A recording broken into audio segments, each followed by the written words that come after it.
Irène Bidip de ma petite médiathèque et je vous retrouve aujourd'hui au jardin pour un nouveau vlog. On va faire le point sur les semis que nous avions fait précédemment, notamment de petits pois. On va voir un petit peu où ça en est tout ce qui a été préparé et puis j'avais envie de faire aujourd'hui, nous sommes le 24 février, un premier semis de radis. Il a beaucoup plu. Aujourd'hui il y a une éclaircie, donc la terre est bien détrempée, je voulais commencer à faire des parterres, des herbes, etc. Donc comme il a beaucoup plu, je pense que ce n'est pas le moment. Donc je vais faire mes semis de radis en bac et on va voir ce que ça donne. Fait début février, de petits pois en godet, on voit que ça commence à sortir, mais c'est encore tout petit.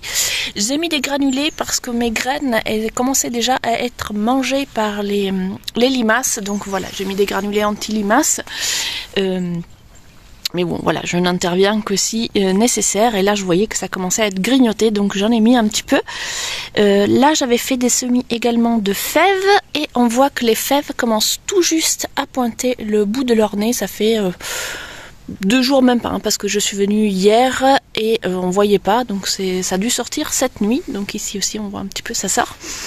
Et les petits pois, ça fait une petite semaine qu'ils sont sortis, ils grandissent très lentement, il fait encore froid. En tout cas, ils sortent, donc voilà, j'ai hâte de les voir grandir. Alors nous avons ici la structure que j'avais mis en place l'autre jour avec des bacs. Alors ça, ce sont des vieux bacs que j'avais déjà utilisés l'année dernière. J'ai remis la terre du coup de l'année dernière, mais j'ai coupé le fond. Vous voyez, il y a du géotextile et en fait j'avais fermé le fond et là je l'ai ouvert pour que ça puisse aller directement. Les racines aillent dans la terre. J'ai mis des cartons parce que j'avais du carton en stock pour séparer du coup de l'herbe et espérer que du coup l'herbe se décompose et qu'elle ne passe pas à travers. Mais bon, on verra ce que ça donne. Ici j'avais fait un semis à la volée de roquettes, mais je vois que les chats, les merles, je ne sais pas. Ah, j'ai justement un chat qui me grimpe dessus.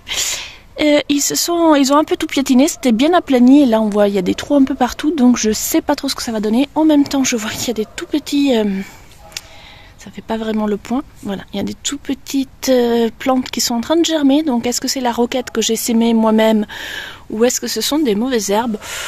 Voilà, là il y en a vraiment plein. Donc j'espère que c'est la roquette, donc pour l'instant je vais laisser comme ça et puis on verra ce que ça donne et si je vois que ce n'est que des mauvaises herbes, je viendrai raplanir et probablement protéger pour que les chats ne fassent pas n'importe quoi. Ici dans ce bac donc j'ai rajouté un petit peu de terreau frais parce que voilà, ça s'était tassé, donc j'ai remis un petit peu de terreau pour que ça soit à niveau. Je vais semer des graines de radis à la volée. Tasser un peu, arroser juste pour que les graines adhèrent bien et je vous reprends.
Alors j'ai fait 2 semis, un dans ce bac ici où j'ai semé à la volée, j'ai juste recouvert avec une très fine couche de terreau, j'ai tassé, arrosé et puis j'ai mis, donc vous voyez il y a un grillage, ce sont les grillages d'origine de cette mini-serre qui se pose donc dans les étages et je l'ai posé à même le bac, comme ça va se protéger du chat que vous voyez là qui a décidé que se mettre dans les bacs tout frais et c'était le meilleur endroit pour la sieste.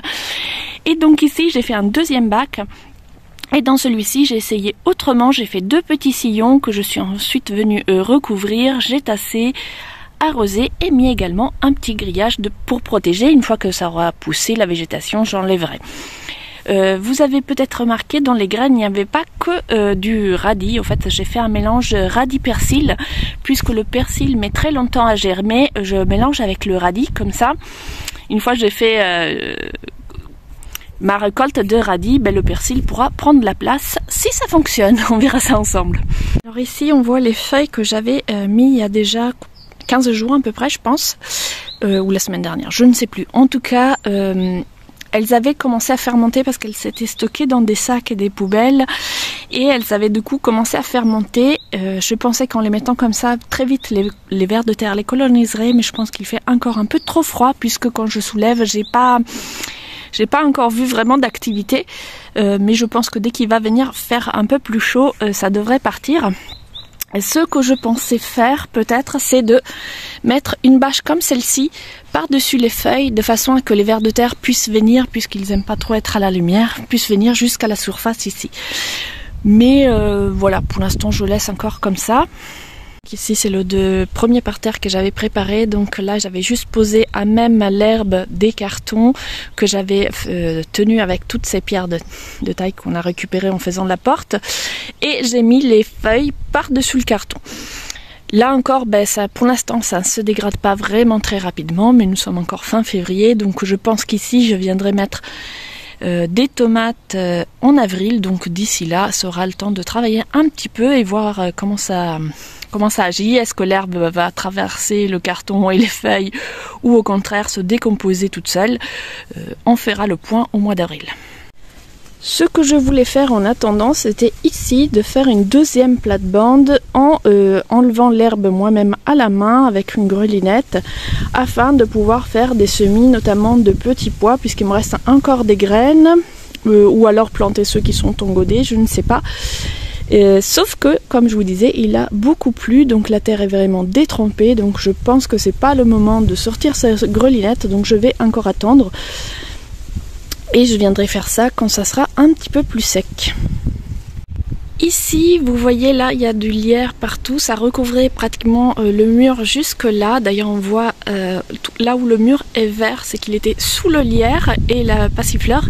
Et en nettoyant, donc j'ai retrouvé une vieille vigne, donc je l'ai taillée un peu je ne sais pas comment tailler une vigne, donc j'ai fait comme je l'ai ressenti et je l'ai reconduit sur les fils qui étaient déjà là. Mais c'était voilà, tout était tombé par terre, etc. Donc je l'ai réattaché sur les fils, je l'ai taillé un petit peu. Il y en a qui s'est replantée toute seule en tombant par terre, elle s'est racinée, donc j'ai repéré là où sont les racines, vous voyez ici. J'ai mis des pierres pour ne pas tondre par inadvertance.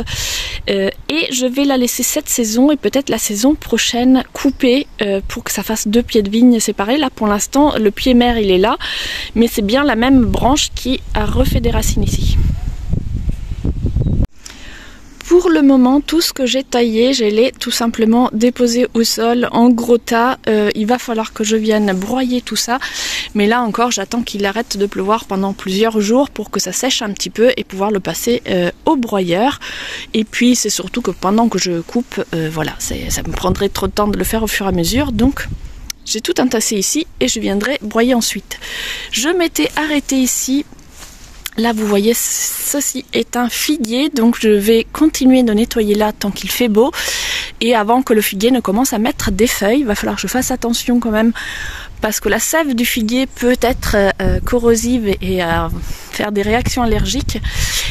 Et je vais bien me protéger aussi puisque je suis allergique aux lierres. Donc voilà, je vais me protéger, mettre des gants et puis voilà, il suffit de faire un petit peu attention et il n'y a pas de souci. Et puisqu'il est question de lierre, je m'interroge, que dois-je faire du lierre qui est en train de grimper dans les cerisiers? Est-ce que je dois l'enlever ou au contraire le laisser vivre sa vie? Est-ce qu'il va déranger l'arbre ou pas? Donc si vous avez des avis sur la question, n'hésitez pas à me laisser en commentaire. Là vous voyez des feuilles, ce n'est pas du tout celle du cerisier, c'est celle de la passiflore qui est celle-ci. En tout cas je vais l'enlever parce qu'elle pèse très lourd sur les arbres et elle finit par casser les branches.